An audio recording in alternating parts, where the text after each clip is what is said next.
আমি ডাক্তার মোহাম্মদ হারুনুর রশিদ সততা homeo complex থেকে বলছি।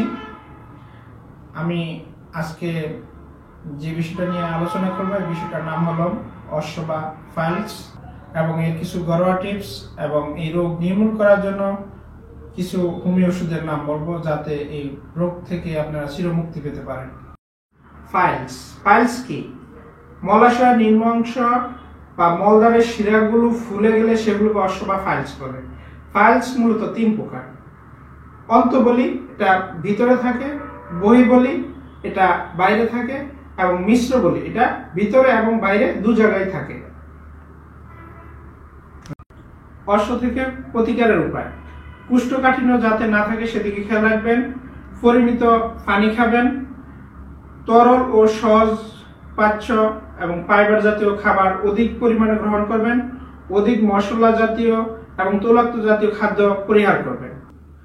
পাকা পেঁপে, পাকা বেল, পাকা কলা, ইসবগুলের ভুসি, তোকমা এবং ঢেঁড়স এই জাতীয় খাবারগুলা অধিক পরিমাণে গ্রহণ করুন।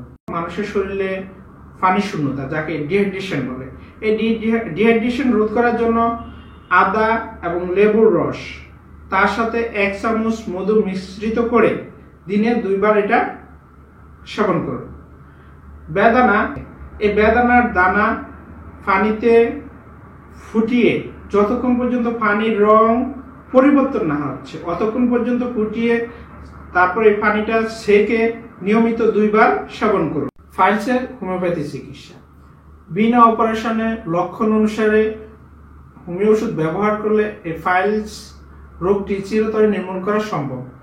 এর জন্য আপনি কিছু ওষুধ সেবন করতে পারেন, যেমন সালফার, নাক্সবোম, রেটেনহিয়া, ম্যাড্রোরিনাম, হেমামেলিস, মেলিফোলিয়াম, কলনসিনিয়া, অ্যাসকিউলাসিড ইত্যাদি জাতীয় ওষুধগুলো, অথবা একজন অভিজ্ঞ হোমিওপ্যাথি রেজিস্ট্রেড প্রাপ্ত চিকিৎসকের পরামর্শ গ্রহণ করুন। পথে হাঁটতে গেলে বিভিন্ন পোস্টারে দেখা যায় যে 15 দিনে অশ্ব ভালো হয়। এই ক্ষেত্রে তারা যে নাইট্রিক অ্যাসিড এবং কার্বলিক অ্যাসিড দ্বারা মাংসটা পুড়িয়ে ফেলে, তাতে মলদ্বার সরু হয়ে যায়। এতে পরবর্তীতে পায়খানা করতে গেলে কষ্ট হয় এবং এটা একটা অপচিকিৎসা। এই চিকিৎসা থেকে আপনি বিরত থাকুন।